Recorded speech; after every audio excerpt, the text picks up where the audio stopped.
Oke, selamat datang di pembahasan mendalam kita. Hari ini kita akan selami materi Anda nih, kutipan dari buku Factfulness. Fokusnya di bab 2 ya, soal naluri negativitas. Betul, bab yang cukup penting ini. Iya, penting banget kayaknya. Misi kita kali ini coba kita kupas tuntas, kenapa sih kita ini kok seringnya mikir dunia makin parah aja. Padahal, katanya datanya nggak selalu begitu ya. Kita coba lihat pakai kacamata fakta deh. Siap, siap. Bab ini memang fokus ke situ, ke kecenderungan alami kita buat lebih nempel sama yang negatif-negatif.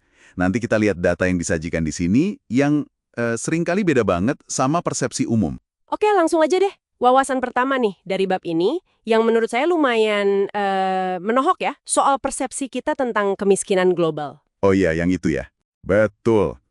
Sumber ini bilang, dalam 20 tahun terakhir, proporsi penduduk dunia yang hidup dalam kemiskinan ekstrim itu udah berkurang hampir separuh loh. Hampir separuh, itu kan angka yang luar biasa ya. Luar biasa banget. Tapi, ini nih anehnya. Polling di banyak negara nunjukin yang tahu fakta ini tuh kurang dari 10% orang. Gimana tuh? Nah, ini dia. Ini bukti kuat banget gimana naluri negativitas itu bisa mendistorsi pandangan kita. Terus pertanyaannya, kenapa gitu loh? Kenapa kemajuan segede ini bisa luput dari perhatian kita? Penulis buku ini punya argumen kuat soal peran media. Media kan cenderung fokus ke berita yang buruk, yang dramatis ya. Iya sih. Yang heboh-heboh gitu ya. Betul. Sementara perbaikan fundamental yang pelan-pelan, bertahap, penulis nyebutnya miliaran perbaikan kecil, atau keajaiban kemajuan manusia yang sunyi, itu kayaknya kurang menjual buat jadi berita. Buat naluri negativitas kita, semakin memperkuat perasaan kalau semuanya buruk. Tapi apakah ini cuma salah media aja? Atau, dari dalam diri kita sendiri emang udah ada setelan pabrik gitu buat lebih tertarik sama yang negatif? Kayak ada bias bawaan gitu? Tepat sekali. Naluri ini kan dulunya penting buat bertahan hidup ya, supaya kita waspada sama bahaya. Jadi secara alami, kita memang lebih peka sama ancaman atau hal negatif. Media cuma istilahnya memperkuat aja. Oke, masuk akal.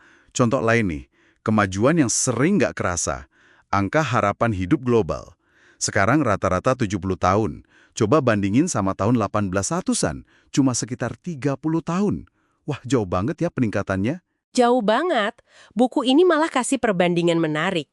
Kondisi Swedia tahun 1948, pas penulisnya lahir, itu katanya setara sama kondisi Mesir sekarang ini. Negara level 3 lah kalau di buku itu. Negara berpenghasilan menengah. Wow, itu artinya kemajuan di banyak tempat itu cepet banget ya sebenarnya. Cepet banget. Tapi ya itu tadi, karena pelan-pelan, sedikit demi sedikit, jadi sering gak terasa lompatannya. Nah, ini nih yang penting.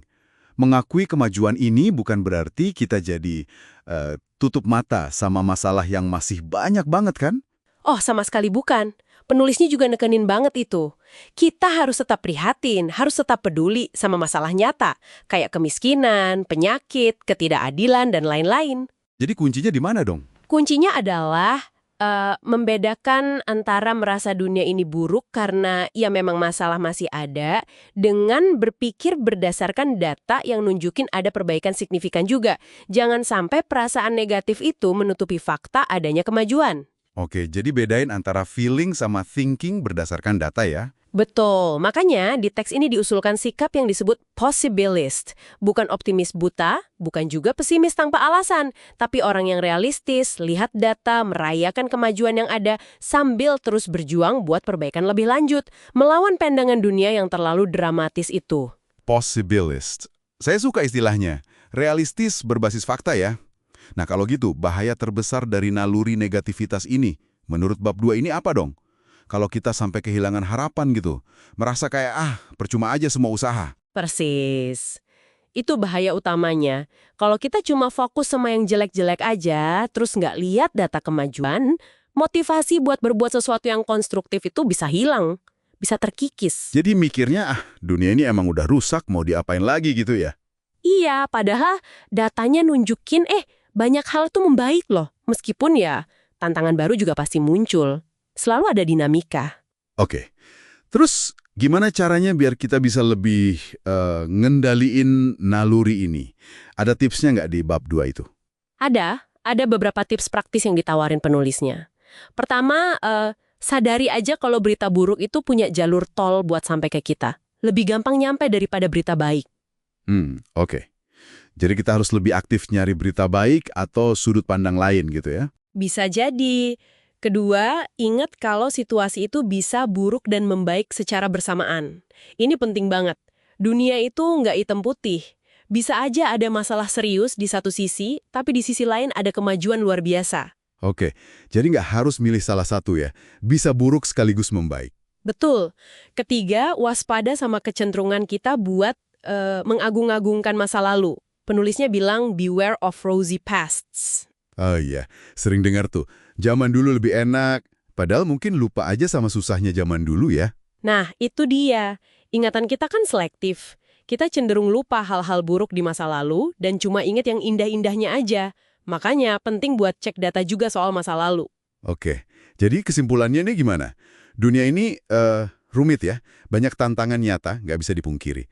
Tapi di sisi lain ada juga kemajuan besar yang seringkali ketutup sama naluri negativitas kita ini. Dan media kadang ikut memperkuat itu. Betul, jadi kita perlu kacamata fakta. Biar bisa lihat gambaran yang lebih utuh, lebih berimbang, nggak cuma fokus ke satu sisi aja. Oke. Nah, ini membawa kita ke satu pertanyaan penutup nih buat Anda para pendengar. Renungkan. Silahkan. Mengingat tadi kita bahas kalau kemajuan positif yang lambat itu seringkali nggak jadi berita.